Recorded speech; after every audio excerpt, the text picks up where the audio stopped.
Assim, foi também inserida a Convenção de Montreal no nosso ordenamento jurídico através do aludido decreto legislativo.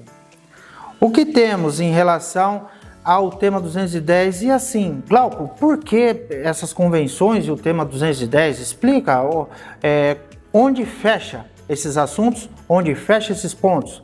Esses pontos eles vão se fechar justamente na aplicabilidade quando ocorre um extravio de bagagem da legislação específica. Como assim? Se eu tenho uma demanda que ela pode subir até o STF, e é claro que desde a primeira instância, através de uma ação ajuizada, o próprio juiz ele já pode interpretar pela aplicabilidade da convenção. Veja que o tema não é pacífico. A Convenção de Montreal, que é desde 1998 ali para 99, tanto quanto desde a origem da de Varsóvia, não é um terreno tranquilo, não é um jardim verdinho ali, não. É um terreno movediço, pedregoso, é algo difícil de se interpretar no Brasil, porque, dada as aludidas interpretações jurisdicionais em relação à aplicabilidade ou não das convenções, é que se poderia pensar, não, o judiciário vai de fato aplicar as convenções ou vai aplicar só o CDC? Essa é a discussão e ainda não está plenamente sedimentada. Ainda tem variantes de se pensar ou se aplica o CDC ou se aplicam as aludidas convenções. É claro que o tema está, de certo modo, pacificado. Se a matéria subir até o STF, é a temática já com o princípio de transcendência. Foi transcendido o tema para que se tenha um efeito erga omnes. O que é isso, Glauco? Se aplica a todos os casos, desde que, de certa forma, a situação suba até o STF e que lá seja de fato julgado. Assim, serve o presente tema de repercussão geral, número 210, para orientar os julgamentos e esclarecer que a aplicabilidade das convenções, elas também se restringem aos danos materiais propriamente dito. Não comportam a abordagem das questões extrapatrimoniais. E quais são as questões extrapatrimoniais, Glauco? É justamente a análise dos danos morais, porque as convenções não têm previsão para o pagamento dos danos morais. Ali em abordagens em temas específicos das convenções, vai tratar sobre as lesões psíquicas, as variantes, as causas em que um passageiro realmente se machuca, mas está muito mais envolvida uma questão material, em que o STF fala que não deve ser abordado, do que propriamente uma interpretação originária de um outro Estado membro, outro país.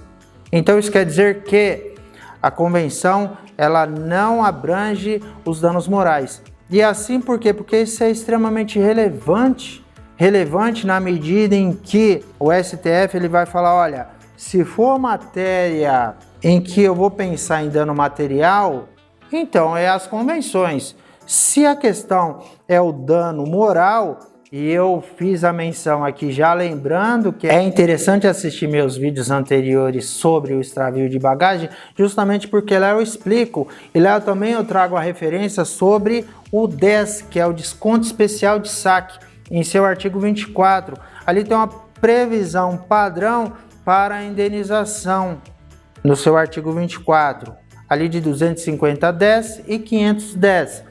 É claro que dependendo do lugar, dependendo de como foi inserta a Convenção de Montreal naquele dado país e dependendo também da companhia aérea, vai ter um plus ali em relação à indenização padrão sobre o extravio da bagagem. E eu fiz menção que se o passageiro tem um valor que é superior ao que prevê a convenção, é claro que ele tem que declarar esse valor, ele precisa fazer a declaração respectiva desse valor e pagar um complemento da sua bagagem extra, por evidente. Por quê? Porque sabendo que não se aplica o CDC ele traz uma certa proteção, mas ele também é uma norma principiológica em que ela vai já na essência dela, e por conta de que o CDC também sofreu várias alterações, é que se vai fazer compatível, aqui eu estou falando do Brasil, sobre a aplicabilidade da Convenção de Varsóvia. E é óbvio que é mais vantajosa. Se a gente pegar a tabela da Convenção de Montreal, eu falei Varsóvia porque vem desde Varsóvia, e dependendo, assim, numa situação sui generis da sua bagagem, talvez é compensador pedir ali, claro, sem nenhum tipo de questionamento, sobre já a aplicabilidade da referida convenção a mais atualizada. Por quê? Porque é mais benéfica do que simplesmente insistir pelo CDC, a demanda demorar anos, e se subir, como eu fiz menção, lá para o STF vai dizer, olha, aplica-se a aludida Convenção de Montreal. Justamente porque na essência do CDC tem o princípio do diálogo das fontes.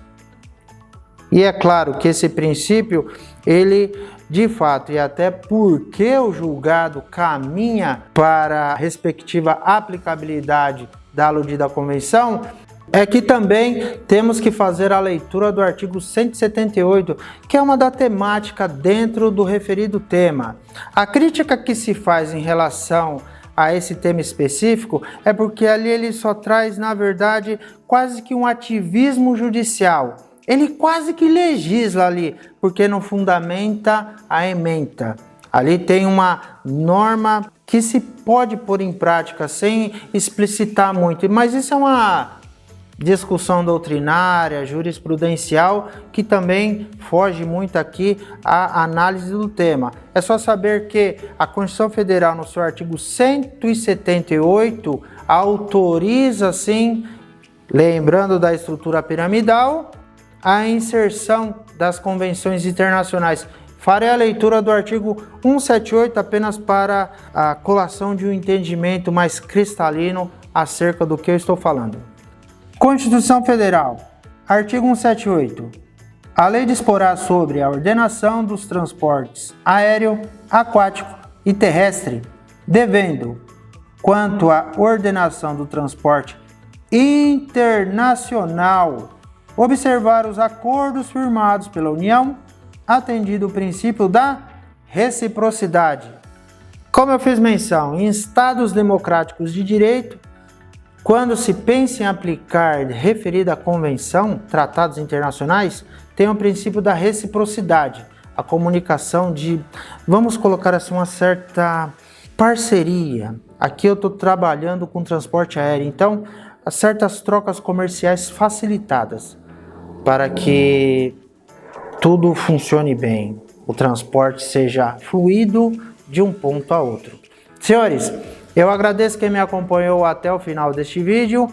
O meu próximo tema em análise, estudo e debate será sobre o tema de repercussão geral 1240, também do STF, para que assim eu feche essa primeira sequência sobre aludido transporte aéreo e como que os tribunais lidam com normas que se aplicam aqui em território nacional e normas que fogem ao controle do nosso referido território. Um abraço e até lá!